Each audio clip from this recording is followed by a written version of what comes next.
Alright, boys. It's James again. So, another not too good video to make. I'm a bit disappointed in myself, I can't lie. And, I've been struggling a little bit, like, just mentally with stuff outside of the charts, and, seems to seems to have crept into my trading a little bit, which is a little fucked up, but giving myself a week. Like, obviously, I've still been on the charts and shit. Give myself a week, and from now on, I just gotta completely put the emotions aside and fully lock in because I want to make this shit work. Anyways, going into yesterday, high time frame, I was unsure of what to expect. I was using this hourly gap as a condition. I was going to say if we start ripping higher and blast past this 7 a.m. high, then we'll go deliver to this high. Alternatively, if we start ripping down lower, we'll come down to this low. But going into market open, I was really unsure. But we did have high impact news. So we had created a data high and a data low. Because of this, I was open to a trade to data low, mainly because we were closer to the data high. So I'm like, okay, maybe we'll wick up, take out the data, and then we'll get a flip. That was my idea. And ultimately, that is what happened. We come up, take out the data high, and then get this really, really aggressive displacement candle lower, rejecting off of it. So at this point, I was like, okay, we've taken out the data high, swept liquidity higher, and we're starting to displace lower. So after this candle formed, I waited for a little bit more confirmation, and then I entered mid-candle on the 932 candle, anticipating price to just flush lower. Reason number one why this was a pretty poor trade. This was not really a rejection. This was a strong close higher.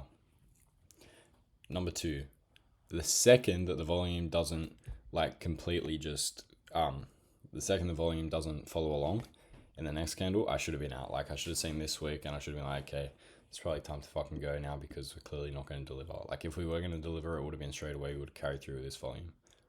So, reason for the entry was honestly a bit more FOMO. Like, this, just two big candles is not what I want to see. Like, strong close in either direction. That's uncertainty now, and I know that, and I've learned from it, and I won't make that mistake again. So that wasn't displacement. It was just a lot of volume in each direction. I got to note the difference. So reason for the trade, it was mainly FOMO. I was like, okay, if this fucking delivers without me, I'm going to be so cut that I missed it and hesitated. So that was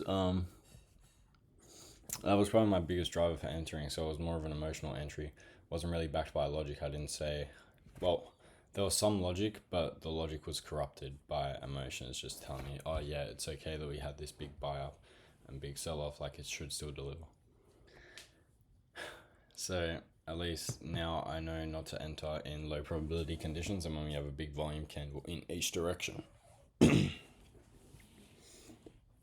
Furthermore, the trade management and so execution was poor. I hesitated and I got a worse entry than I would have liked.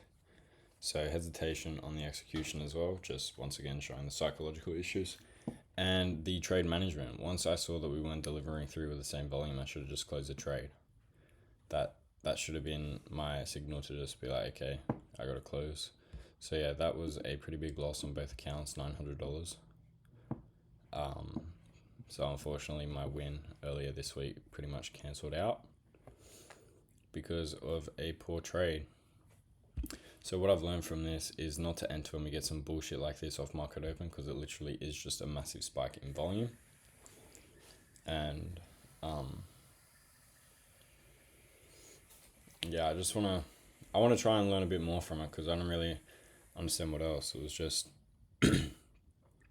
we take a draw and we reject off it. And we have data low, so I'm like, okay, maybe we'll go and deliver to it. But I think it's just because this buy up was so strong. Like, if we come up weak, then maybe close down here on this first candle and displace and got a little bit confirmation confirming that we were going to go to the draw, then yeah. I didn't wait for confirmation that we were going to go to the draw. Like, let's say if we had come down to here, a little bit more confirmation. So 3 biggest mistakes were, 1, entering emotionally out of FOMO. 2, not waiting for real confirmation that we were going to deliver to the draw.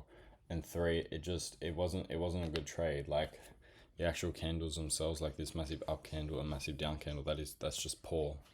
So yeah, that's what I've learned from today. And going into next week, I just got to lock in really, mainly on just my psychology, and hope that we can start to secure some payouts, because that's all this year was meant to be, bro. This year was meant to be payout year. So yeah, we'll lock in and hope for the best. Anyways, see you guys in the next video.